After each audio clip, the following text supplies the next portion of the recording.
ETF index mutual funds నేర్చుకుని stock మార్కెట్లో రాణించాలనుకుంటున్నారా? వెంటనే ఈ నెంబర్కి కాల్ చేయండి. నమస్తే రమగారు. నమస్తే జయ. రమగారు, మనకి మార్గశిర మాసంలో సుబ్రహ్మణ్య షష్ఠి కూడా వస్తుంది. షష్ఠికి ఏమైనా ప్రత్యేకమైన పూజా విధానం పాటిస్తామా అంటే పాటించవచ్చు, పాటిస్తారు, పాటిస్తే మంచిది. ఓకే, ఎవరైనా చేసుకోవచ్చు. ఇప్పుడు మనం సుబ్బరాయ షష్ఠి అంటే మాదే స్కంద షష్ఠి, సుబ్రహ్మణ్య షష్ఠి లేదా సుబ్బరాయ షష్ఠి. సుబ్రహ్మణ్యారాధన మనకి కొన్ని వందల వేల సంవత్సరాలుగా ఉంది. సుబ్రహ్మణ్యారాధన అటు ఇటుగా నాగారాధన, సర్పారాధనగా కూడా కనపడుతుంది. అవును, అదే ఇదని నేను అంటల్లా. నాగుల చవితికి మనం నాగారాధనే చేస్తాం, సర్పారాధన అది. అవును, ఇప్పుడు చేసేది సుబ్రహ్మణ్య ఆరాధన అంటే కుమారస్వామి. ఓకే. ఈయనలో ఈ స్కందావతారంగా జన్మించాడు. ఆయన ఎట్లా పుట్టాడు? ఎన్ని చోట్లకో మారి చివరికి జన్మించాడు.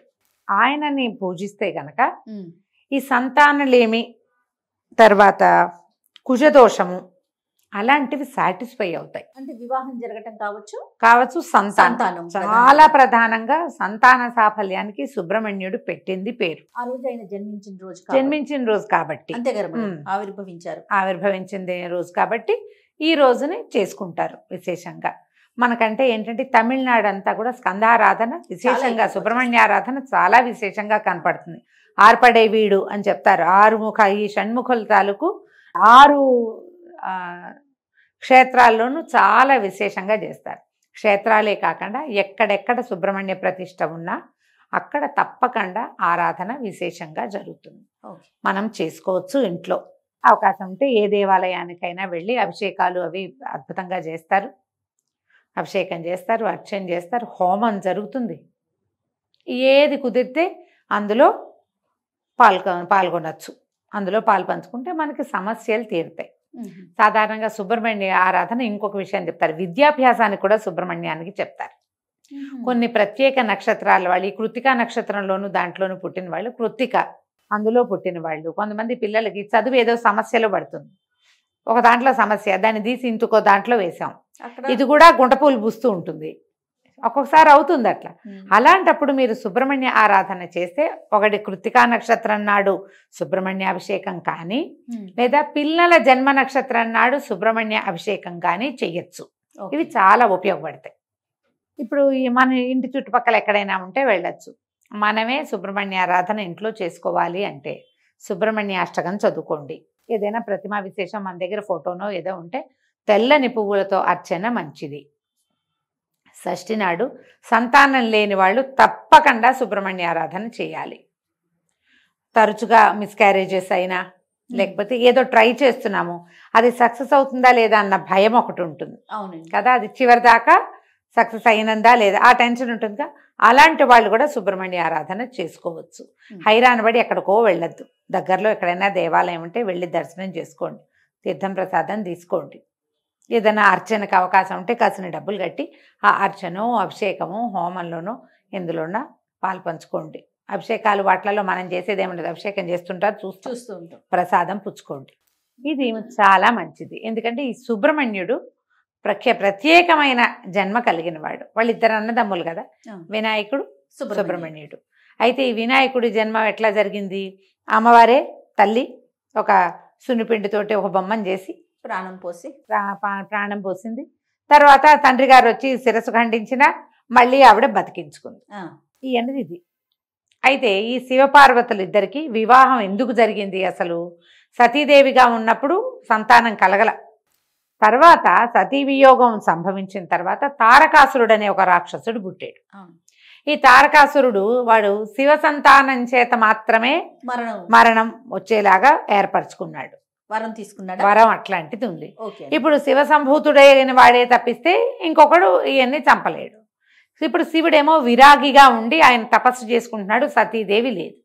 ఆ సతీ అంశతోటి జన్మించినటువంటి పార్వతీదేవిని ఒకవేళ పరమేశ్వరుడు వివాహం చేసుకుంటే వీళ్ళిద్దరికీ సంతానం కలిగితే ఆ సంతానం ఈ తారకాసురుణ్ణి సంహరిస్తుంది. దానికోసమని ఏం చేశారు?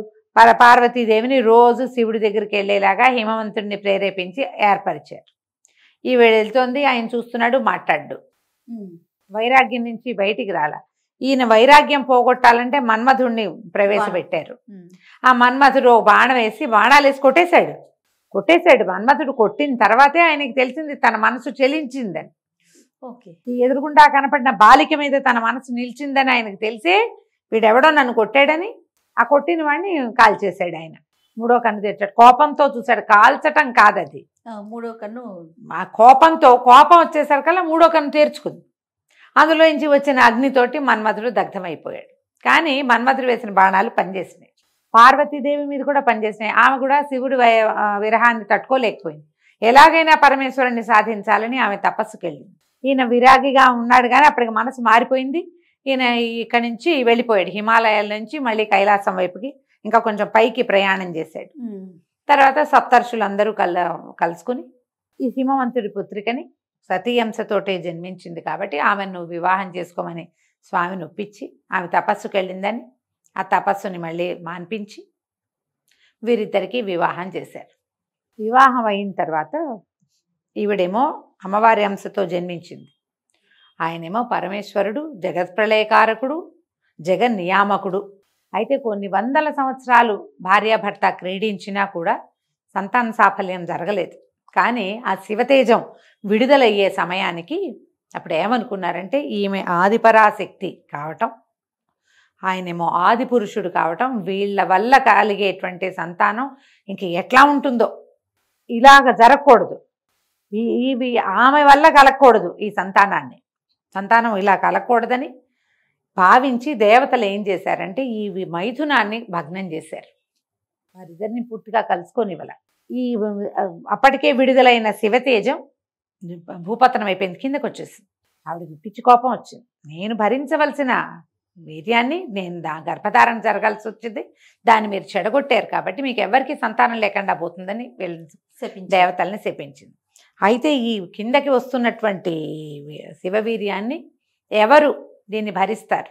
అగ్ని మొదట ఆయన వల్ల గాల, భూమి ఆమె వల్ల గాల. అగ్ని దాన్ని తీసుకెళ్లి గంగా నదిలో విడిచిపెట్టాడు. గంగ ఒప్పుకుంది శివవీర్యాన్ని భరించడానికి. ఆమె కూడా శక్తి సరిపోలే, అంత ఆ శక్తిని తట్టుకోవటం ఆమె వల్ల కాల.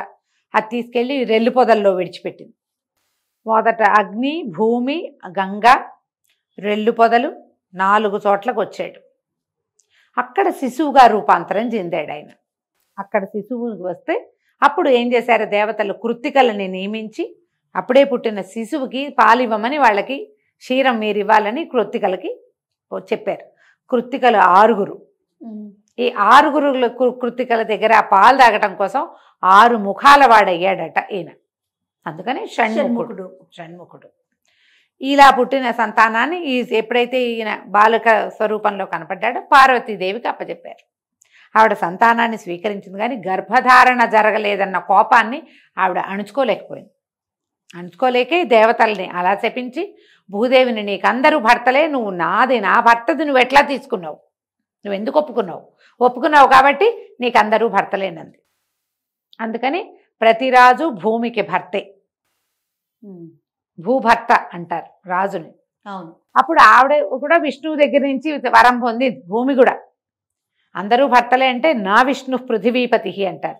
ప్రతి పృథివీపతి ఒక స్థలానికి ఒకడు రాజు అయ్యాడంటే వాడిలో విష్ణువంశం ఉంటుంది. ఆమె విష్ణువుకే భార్యగా ఉంటుంది. రాజ్యం కోల్పోయాడంటే విష్ణువు తొలిగి వెళ్ళిపోయాడు ఆ వాడిలోంచి. మళ్ళీ వాడికి రాజ్యం లభించింది విష్ణువంశం ఉన్నట్టు.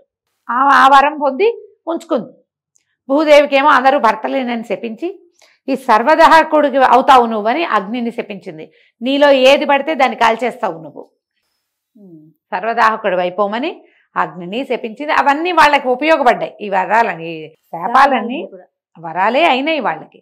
దేవతలకి మాత్రం స్వభార్యలయందు సంతానం లేదు. అక్కడికి వెళ్ళిపోయిన కుమారుడు మళ్ళీ పార్వతీదేవి ఒళ్ళోకి చేరాడు. పిల్లవాడు కొంచెం పెరగంగానే కాస్త పెద్దవాడు అయ్యేసరికి తారకాసుర వధ ఆయనతో చేయించారు. ఇన్ని చోట్ల చ్యుతి పొంది మరింత బలశాలిగా మారాడు సుబ్రహ్మణ్యుడు. అన్ని చోట్ల ఉన్న లక్షణాలని తీసుకున్నాడు.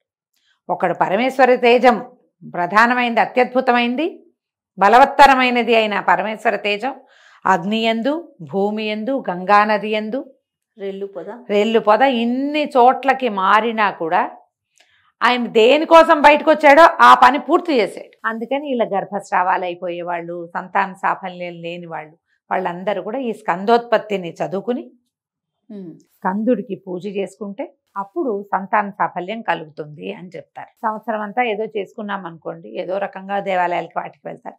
ఇలా ప్రముఖమైన రోజులు ఉన్నప్పుడు పర్వదినాల్లో పూజ ఫలితం ఎక్కువ ఇస్తుంది. ఇప్పుడు ఈ దశలో కొన్ని గ్రహాలు అనుకూలంగా ఉంటాయి. ఆయన ఆజ్ఞ చొప్పున ఆయన కోసం చేయబడే పూజ కదా, అప్పుడు ఆ గ్రహాల తాలూకు సమతులన కూడా కొంత ఏర్పడి మనకి సంతాన సాఫల్యం లభిస్తుంది. కాబట్టి విద్యాభ్యాసం కోసం కానీ సంతానం కోసం కానీ తప్పకుండా సుబ్రహ్మణ్య ఆరాధన చేసుకోవాలి.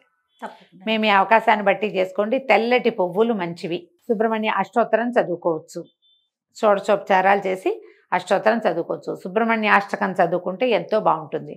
సుబ్రహ్మణ్య కరావలంబ స్తోత్రం ఒకటి ఉంది, సుబ్రహ్మణ్య భుజంగ ప్రయాతం అని ఇంకొకటి ఉంది. మీరు ఏది అవకాశం ఉంటే అది చక్కగా చదువుకోండి. కాస్తంత క్షీరాన్నం చేసి నివేదన చేయండి. ఇంట్లో పిల్లలకి పెద్దవాళ్ళకి పాయసాన్ని వినిమయం చేసుకోండి. దండం పెట్టుకోండి. నమస్తే. నమస్తే జయ.